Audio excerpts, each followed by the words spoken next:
really didn't know what to expect, which is why the law was controversial at first. First, we thought everybody would be coming to Oregon. Come one, come all. They'd be taking their trailers and coming, and that didn't happen. I was probably going to vote against the law originally, with particularly this concern about slippery slope and vulnerable populations and would the safeguards hold. We saw many patients who felt that they had reached the end of traditional treatment for their disease and that there were no options. We saw, at least in the experience within the health maintenance group where I was working, we saw many more violent suicides among terminally ill patients. I was completely uncommitted. I went into it realizing that there were people who I felt their symptoms could not be relieved and where this might be an option. I'm very tolerant of this concept. Obviously, people who are tolerant about it are more easily able to talk about it than people who are adamantly opposed. And people who are adamantly opposed believe that everyone who is tolerant towards it supports it. I don't have a dog in that fight necessarily. I strongly believe in people's rights to choose, yes, whatever that choice is. In some ways, the law becomes a bit of a framework. There are specific things you must discuss, but it means you can have that conversation. It gives you some guidelines on things you'll want to be sure to cover, and most important, I want to emphasize that that there doesn't have to be a reaction of fear or concern or, are we crossing some legal boundary when the question is brought up. You can have an open discussion of that. And I have a number of stories, maybe if we get into it, about where I think patient communication has been improved even when it really wasn't what was on the table. But it gave a certain set of patients or a certain set of circumstances a clear way to have these conversations end of life. Just all sorts of things about the individual's relation to doctor and in the medical system as a whole. The difference now is that a patient has yet another option at end of life. And I think it gives patients the freedom of choice and the freedom of exerting their autonomy and having more what I call authentic conversations with their physicians. The fact that the law exists here makes it easier for us to have conversations. When they bring up that one, we can talk about all of the others. So with the law the way it is now, it's very nice to be able to hold those conversations, and it doesn't. I think that's the main value. I think what you end up deciding in the long run isn't as critical as the fact that you can be together. I think for sure that this law has allowed our culture to talk more comfortably about dying and discomfort prior to dying in palliative care. So it's these rich conversations, these profound conversations we have for assurance. And often patients say, well, thank you very much. Now I understand, and I'll let you know if I'm interested. But it's having permission to talk about it, which I think is really revealing and lifts the heart. It is so much better to be able to have these conversations openly.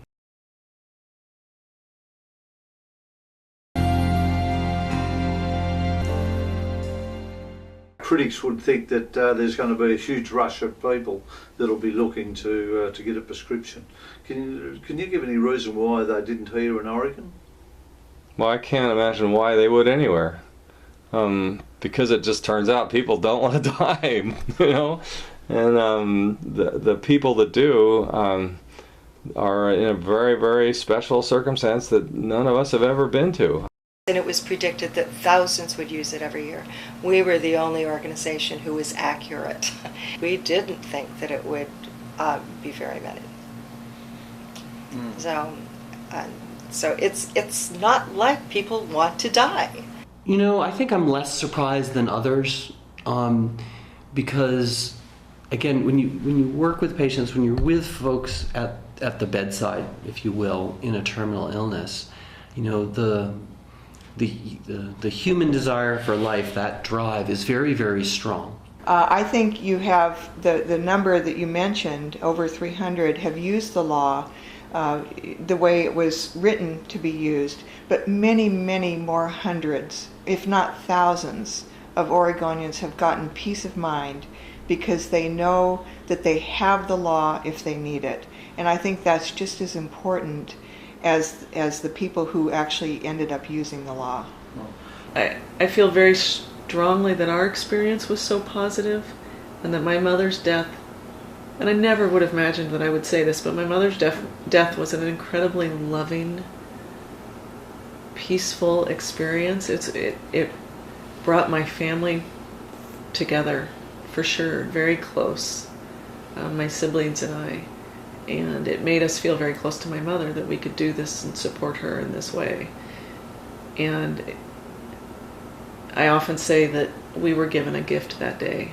I've had at least 2 patients now, their families claimed that they lived longer for knowing that they would have that control. They would have the strength to take another trip or to go ahead and eat even when their body told them they weren't hungry, because they knew they'd had that control back and they could now play out a few more things.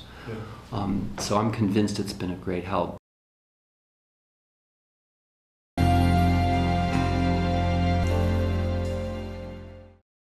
This is a person who is actively dying, who wants to be in control of the day when they have had enough. Those who are of religious preferences might say, well, God will decide. And that's fine. But there are those who want to have the right to say, as one woman said, I've had my chest tapped 7 times, and it's wicked, and I can't bear it to do it again. And I'm not. And I want to be able to have medication when I've had enough. So it's about personal control, and it's about autonomy, and about patient preference. It's sacred work, whether it's religious or not. It's sacred as we work with human beings who are contemplating their end of life and their mortality.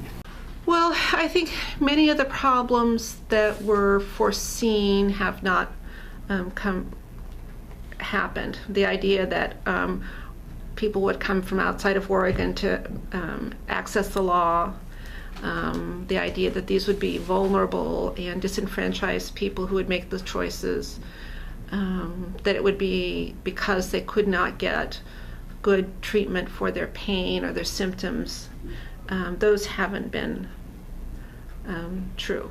The law has worked beautifully. All of the scare stories were just that. They were scare stories based on nothing, and none of the terrible things that they predicted, that the opponents predicted, has ever come to pass. There are people who do not like it still, who would never choose it on their own.